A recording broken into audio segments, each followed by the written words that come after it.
Hi welcome to hashtag you నేను మీ మనోజ్. ఓటమిపై మొన్న ఆవేదన, నిన్న విశ్లేషణ, నేడు అధినేత తప్పిదాలపై పరోక్ష విమర్శలు. వైసీపీలో స్వరం మారుతోందా? నేతలు ఒక్కొక్కరుగా ఓపెన్ అప్ అయిపోతున్నారా? ఆ మాజీ ఎమ్మెల్యే విశ్లేషణకు పార్టీ వర్గాల్లో ఎందుకంత ప్రాధాన్యం దక్కుతుంది? ఆయన మాటలకు మద్దతు పెరుగుతుందన్న ఆ మాట నిజమేనా? ఇంతకీ ఎవరా మాజీ ఎమ్మెల్యే? ఓటమిపై ఏంటి ఆయన విశ్లేషణ?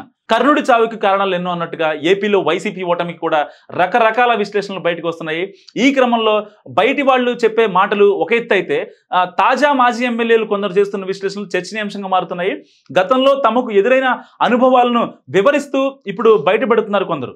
సో ఈ క్రమంలోనే ధర్మవరం మాజీ ఎమ్మెల్యే కేతిరెడ్డి వెంకటరామిరెడ్డి చేస్తున్న అనాలిసిస్ పార్టీలో చాలా హాట్ టాపిక్గా మారిందట. నాయకులు ఎవరు దీన్ని కాదనలేకపోతున్నట్టు తెలుస్తుంది. సో అప్పట్లో వైసీపీ ఎమ్మెల్యేలందరికీ కూడా భిన్నంగా గుడ్ మార్నింగ్ పేరుతో రోజు జనాల్లోకి వెళుతూ ట్రెండ్ సెట్ చేసిన కేతిరెడ్డి మాటల్ని గట్టిగానే పట్టించుకుంటున్నారట పార్టీ శ్రేణులు. సో నిత్యం ప్రజల్లో ఉంటూ సమస్యలు పరిష్కారం చేసిన నాకెందుకు ఈ ఓటమి అంటూ మాజీ ఎమ్మెల్యే రకరకాలుగా విశ్లేషించినట్టు తెలుస్తుంది.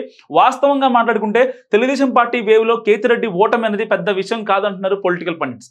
కానీ బీజేపీ అభ్యర్థి సత్యకుమార్ చేతిలో ఓడిపోవడాన్ని మాత్రం కాస్తంత ప్రత్యేకంగానే చూడాలన్నది వాళ్ళ అభిప్రాయం. సో ఓడిపోయాక ఇదే విషయాన్ని ప్రస్తావిస్తూ ఓ వీడియో కూడా రిలీజ్ చేశారు మాజీ ఎమ్మెల్యే.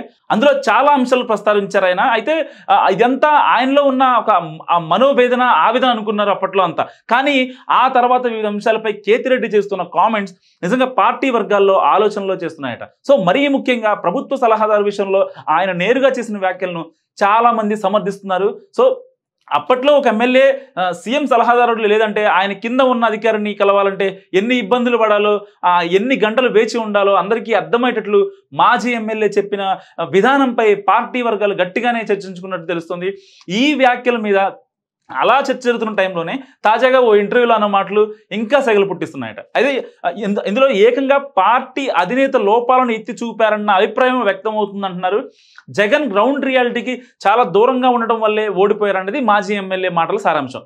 వాస్తవానికి డైరెక్ట్ బెనిఫిట్ ట్రాన్స్ఫర్లు కూడా ఏమీ పనిచేయలేదని కూడా ఆయన ఇన్నర్ ఫీలింగ్ అని చెప్పొచ్చు. అసలు జగన్కి చంద్రబాబుకి పోటీగా ఈ ఎన్నికల్ని జనం చూడలేదని, ఆయన తండ్రి రాజశేఖర రెడ్డితో పోల్చుకున్నారని, మాజీ సీఎం ఈ చిన్న లాజిక్ ఎలా మిస్ అవ్వడం వల్లే ఇంత ఘోర పరాజయాన్ని మూటకట్టుకోవాల్సి వచ్చిందంటూ కూడా కేతిరెడ్డి అంటున్నారు. సో ఆయన మాటల సారాంశం.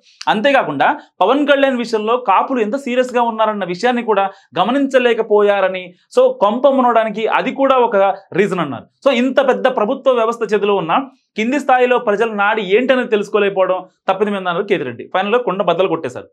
ఉచితంగా ఇచ్చిన దానికి విలువ ఉండదు, అడగకుండా చేసినట్టు పనికి గుర్తింపు ఉంటుందని చెప్పి, కాబట్టి మా విలువ జనానికి తెలియదు అన్నట్లుగా ఉంది మాజీ ఎమ్మెల్యే వ్యవహారం. అటు షర్మిల, ఇటు వైఎస్ కుటుంబ విషయాలను రాజకీయాల్లోకి తీసుకురావడం కూడా తమ ఓటమికి ఒక కారణమని విశ్లేషించారు కేతిరెడ్డి. ఇప్పుడు ఈ విశ్లేషణ మీదే వైసీపీ వర్గాల్లో చర్చ జరుగుతుంది.